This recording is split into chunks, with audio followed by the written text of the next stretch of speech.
No, I didn't leave her to die. Guys, just because I'm a trespasser of thoughts doesn't mean I'm a complete monster. Though I was surprised, confused, and terrified, I still knew that I couldn't just let this guy, this murderer, get away with it, though I wasn't completely sure what exactly I was dealing with. I waited till he pulled out of the parking lot in his green Accord before shortly following suit. Even though the guy was going to know that I was doing it, I knew I had to enter his mind again. I needed to find out his true intentions with the girl. I could barely see the back of his head, illuminating every now and again by the streetlights through his back windshield. But that was all I needed. I honed in, only to find nothing. What the hell? This had never happened before. Was I too nervous to focus right now? I turned my attention to the girl, who seemed to be singing animatedly. Her muddled, drunken thoughts were like tangled Christmas lights, but they were there. Then it occurred to me, was this guy blocking me out? I focused on him again. Yes, finally, I found that he had been planning on taking her back to his place, the address of which I found easily, given that it was at the front of his mind as he drove. It suddenly occurred to me that I might want to call the police. I fished my hand in my pocket, grabbed my phone, and quickly dialed 911. Hello? What's your emergency? Came the calm voice from the other end. I opened my mouth, then closed it again. What the hell was I supposed to say? That I knew this guy was about to commit murder because I had read his mind? Sir, what's your emergency? Yes, there's a man who's trying to hurt a girl. The Accord suddenly sped up and darted through a traffic light, just as it was turning red. I slammed on my brakes as the next wave of cars began to roll through from the light change. Fuck, I was gonna lose him, but I still knew the address. Yes, ma'am? There's a man hurting a woman on 223 Cherry Blossom Lane. Please hurry. He's already killed someone before. We are dispatching a unit now. What's a good callback number for you, sir? I responded to the rest of her emergency questions before the light changed and I turned on my GPS. I knew I had to stop this asshole. I must admit, was more than curious as to who the hell he was. I thought I was the only person in the world who could do it since I was 6 years old. The fact that this man could as well and seemed better than me at that blew my mind. No pun intended. I pulled up to the address in a hurry. There were multiple cars in the driveway.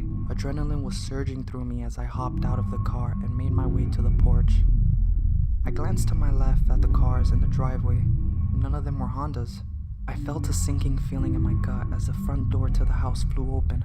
3 guys dressed in white shirts and brandishing guns were standing in the doorway. I kept my cool and immediately jumped into their minds.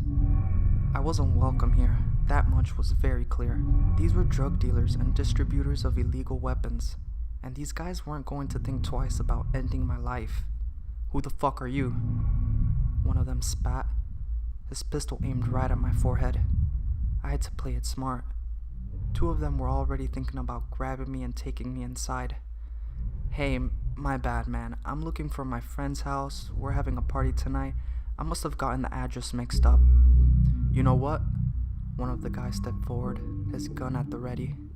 This guy looks an awful like Victor. Oh shit. Who the fuck was Victor? 2 seconds later, I knew. He was someone who had bought drugs and at least 1 weapon from them before. These guys' patience with me had quickly plummeted. I knew I wasn't getting out of this. Are you related to Victor, man? No, like I said, wrong house. I'll just go now. I knew what would happen before it did. The guys bum rushed me and seized me by my arms and legs. I struggled wildly as they dragged me back into the house. Oh yeah, we're about to find out a lot about you tonight, homie, one of them said. And I literally knew what he had in mind. I didn't like it one bit. Fredo, grab the tape, man. That was when we heard the sirens. 3 seconds later, 2 police cars pulled up into the yard, and 4 cops jumped out, their weapons in hand. Fuck, we gotta get out of here. The biggest of the guys gave no fucks. He threw the door open and began firing at the officers. One of them was struck and fell to his knees. I ran as the fire was returned. I could hear nothing but the deafening sound of gunshots and glass breaking. I stumbled into the back part of the house and out the back door, feeling woozy for some reason. I collapsed on the side of the house and realized that all I could do was hope for the best. A couple more minutes went by before I felt the hot blood pouring from my wound on my shoulder. I had been shot. That was the last thing I remembered before passing out. When I awoke, there was daylight outside. I was lying in a hospital bed, and my fiancée, Stacy, was at my side, her big blue eyes full of relief. I could feel the jubilation of her thoughts as she saw me coming to. What happened? It was a rhetorical question for me, something that any normal person would ask, but I had already been in her head. I knew that the cops had rushed me in an ambulance to this hospital. I knew that the 3 drug dealers were dead. After Stacy told me everything, I pretended to be surprised. Wow, see? This is what happens when you end up in the wrong neighborhood. What were you doing out there, Dylan? You could have been killed. I don't know, babe. I was just trying to visit my friend Eric, and I trailed off when I saw the flowers and candy. Stacy followed my gaze and smiled. Oh yeah, a friend of yours came by and dropped these off for you. Victor, I think he said his name was.